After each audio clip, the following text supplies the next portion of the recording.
just share with you a short thought. I think that today was an overwhelming day on many different levels, and I hope that you'll utilize dinner in Meretz Hashem together with each other to unpack it a little bit and to understand it a little bit, even though there are so many parts of it that are simply incomprehensible, and so many parts of it that simply, we know what we saw, we know what we experienced, yet the mind doesn't fully comprehend things that it can't wrap its head around. You know, there's a Chassam Sofer. The Chassam Sofer says that the Mishnah of us says, Eizehu Chacham Haroa Es Hanolad. Who is wise? One who is able to see what the future brings. But the Chassam Sofer says there's a limitation to that. The limitation to that is you could only foresee that for which you have a frame of reference. If you don't have a frame of reference for something, then you can't plan for it. Then you can't see it coming down the road. And I think one of the overwhelming realities of October 7th is that no one could have possibly imagined what happened.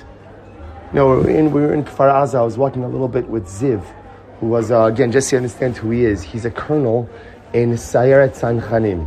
So there's paratroopers, and then there's like elite paratroopers. So he's a career military official. And he was there on October 7th, on October 8th, and he was talking about just what he saw. Just what he saw. And he's a soldier, a career soldier. He said, I could have never in my life believed that what I saw would have actually have ever occurred. And so I think part of the difficulty of processing all of this is how do you process that which you don't have a frame of reference for? So what do we take from this? And again, in Meretz Hashem, I encourage all of you, tonight should be a night of sharing, and everyone should feel free to, of course, again, just share an insight, share a thought. It doesn't have to be a Dvar Torah. If it's Dvar Torah, fantastic. But I just want to share with you something personal that I feel after today. First of all, it was an incredible schus to spend the day with all of you. A really, an overwhelming day. An absolutely overwhelming day. It was a great schus. This is a really incredible and wonderful and special and holy group. And there was a personal schus to be able to experience the experiences we had today together with all of you. But I was thinking on the bus ride home, I tried to fall asleep, but I couldn't fall asleep. I was trying to figure out, HaKadosh Baruch Hu always has a way of like weaving everything together. Our last stop, which was a little bit rushed, was the Baba Sali.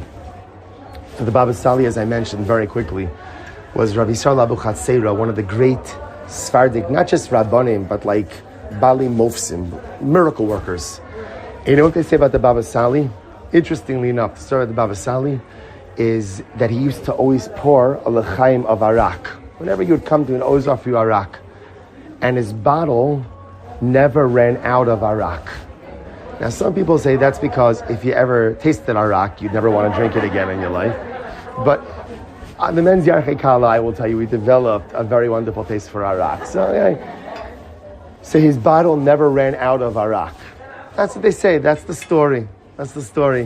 Kind of like Reb Shayla, right? Reb Shayla never ran out of the bilkalach, right? He never ran out of the challah rolls by Matzah Shabbos. I was thinking like, what? Kadosh Baruch Hu doesn't perform miracles for nothing.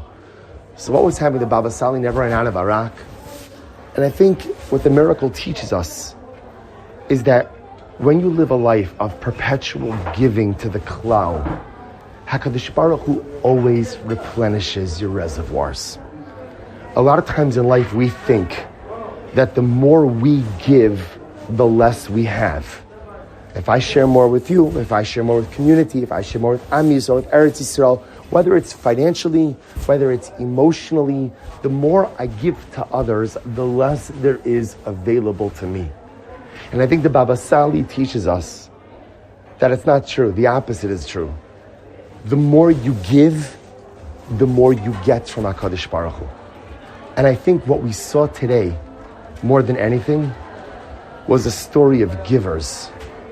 Shiri Twittel has every single right just to go about her life, mourn her loss, and be a private citizen. Yet I'm sure, thank you. Yet I'm sure, as you heard today, what did she say? She told her boss. Did you hear that? I'm sure everybody heard this. She told her boss, if I get a call to speak to a group, I'm going.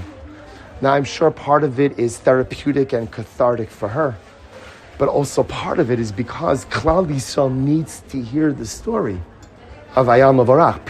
Klal Yisrael needs that story. We need to know that there are heroes like this. We need our Giborim, right? We need to know, right, that there are heroes like this in Klal Yisrael, right? And then we went to Zikim, and again you hear from Elior. What is he doing? He's just walking around all day, constantly again guarding his community, rebuilding his community. Kerem Shalom, Eli. What was Eli's last name? Middleman? No, I'll tell you. Okay, Eli. We're just gonna go with Eli like now, like Cher, right? You know, like Eli, like Lahavda, right? Eli. What is he doing? Eli's in the Kitat Konanot. His son is there. Givers. That's anything and everything they do.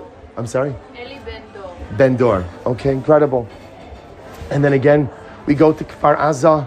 We met, what was her name? Lear? Lear? Okay. I had it written down. Good. Lear. Okay. Lear. And again, what is she doing? This young woman is mourning friends who have been killed, friends who have been taken high. And what is she doing? She's taking us around. Why? Not because we're a wonderful group. Look, she's raising money. Why? Because she has to rebuild her community. She has to rebuild it. And how do we end off the day? The Baba Sali. The one who's always pouring. The one who's always giving. Today was a day of seeing the great givers of Klal Yisrael. That's what this was. Each and every stop we made was a person who literally decided to put their own stuff, whether that stuff is grief, whether that stuff is pain, whether that stuff is anger, they put it on the side so that they could give back to their people, to their land, to their community, to all of Am Yisrael. And it's inspiring. Spoke about last night, Kichum Zimra Sa'aretz, and I forgot, of course, about the Nova Festival. You know, I just want to tell you, one of the things that because we rushed through, and I apologize. I realized afterwards, I was saying aloud, we really should have done 2 days in the south. Would have had a little bit more time, but we're only here for 3.5 hours, right? All together, it feels like I have to pack in everything. You know, the stories that we didn't hear at the Nova Festival are the stories of people who saved each other, soldiers who showed up clearly outnumbered, but shielded civilians with their bodies, knowing that there was no way they would be able to rescue anyone. But they chose it's another constant stories of giving. We spoke about last night, Kichu Mizimra Sa'aretz Rabbi Nachman, and every single day Eretz Yisrael has a different symphony. Today's symphony is the symphony of Mesiras Nefesh, the symphony of self-sacrifice, but more specifically, the symphony of giving of yourself for the benefit of the collective. These are the kind of lessons we have to take with us when we go back. These are the kind of things we have to inculcate within our own lives. You know, we see these people. I can't compete with this. I cannot compete with this. Right? It's good. You know, we see these people, and you know what happens when you heard Shiri Twito speaking today, or you heard Lear. What's going through your mind? What are you thinking? All right, I'll tell you what I'm thinking. Like, these are, as they say, mashu mishuna. Like, these are different people. These are different people cut from a different cloth, a different kind of human being. I like, it's almost like the only thing in common we have is that we both breathe oxygen. Right? Other than that, these are just dramatically. But I want you to know, it's not true. You have the same DNA. We have the same, you know, Aviva and I were walking out, and she's like, how do these people do this, right? How does Lear, how do these people in Kfar Aza have the strength to rebuild? Understand, what we saw today is not a new story for Am Yisrael. It's new for us because none of us have experienced something like this in our lifetime. But as a first-generation American whose mother was born in the DP camps, this is not a new story for us.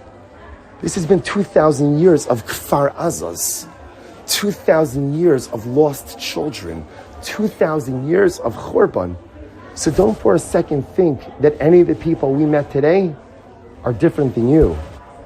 The difference is they've been placed in a makom nisayon, in a situation of challenge, and have risen to the occasion. And we, Baruch Hashem, have not been put in that place. But the spiritual DNA is the same. The spiritual makeup is the same. All of the koach that you saw in the great people we met today, each of us has coursing through our veins as well. So we should be Zocheh Meretz Hashem to really ingest the totality, the emotional totality, the cognitive totality, the spiritual totality of what we have experienced today. We should take strength from seeing the greatness that exists within Klal Yisrael. And now we have to figure out how to activate that greatness within ourselves as well.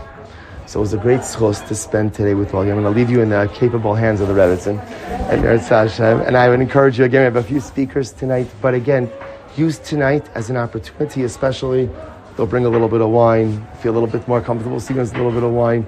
Share, laugh with each other, cry with each other, sing with each other. But use tonight as an opportunity to really unpack, to process, and to bond. And just remember, I know, right, it's like emotionally exhausted. Like if you go to sleep for a week now, it's only the beginning. We have a lot more to do, a lot more to accomplish, and a lot more growth to experience. But Meretz Hashem will be Zocha to have these transformative experiences together over the next couple of days. I wish you a wonderful dinner. Enjoy yourselves. And looking forward, I believe in Meretz Hashem. We'll send out the schedule. But I think Shir tomorrow morning, breakfast again is at 7 o'clock. I think you have a few extra minutes tomorrow morning. I believe Shir is at 8 a.m. 8 a.m. tomorrow with, 15 minutes makes a difference. With an 8:30 departure. But we'll send out in Meretz Hashem and I also really want to take the opportunity really to also give tremendous hakaras hatov to Shani Topper, who really, who worked so hard. Also, sweatshirts look great. That's also kudos to Shani. Baruch Hashem, who really organized all of that. And again, a tremendous yashar koach to all of you for participating, for being part of this overwhelming trip. Enjoy your dinner. Enjoy the time with one another. And HaKadosh Baruch Hu should give us continued chizuk to go here and understand. I don't know if you heard it, and then I'll really stop. I don't know if you heard this, but everywhere we went, I don't know if you got it, we were thanked like a million different times. You understand that when a group of women, a group of anyone, from Baltimore, from anywhere, shows up in a war zone, in Kfar Aza, you're not coming for the gift shop, right? You're not coming for why are we coming? We come because we want to be one with Klal Yisrael. Just know, sometimes you think we go around and we're like tourists walking around, and maybe what we do matters, doesn't matter. The thank yous are so profound, and they're so profuse, and they're so numerous. And just know that wherever you step foot, you are giving chizuk to our brothers and sisters in Eretz Yisrael.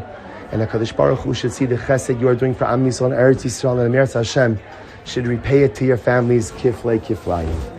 Enjoy your dinner. Thank you. What's wrong?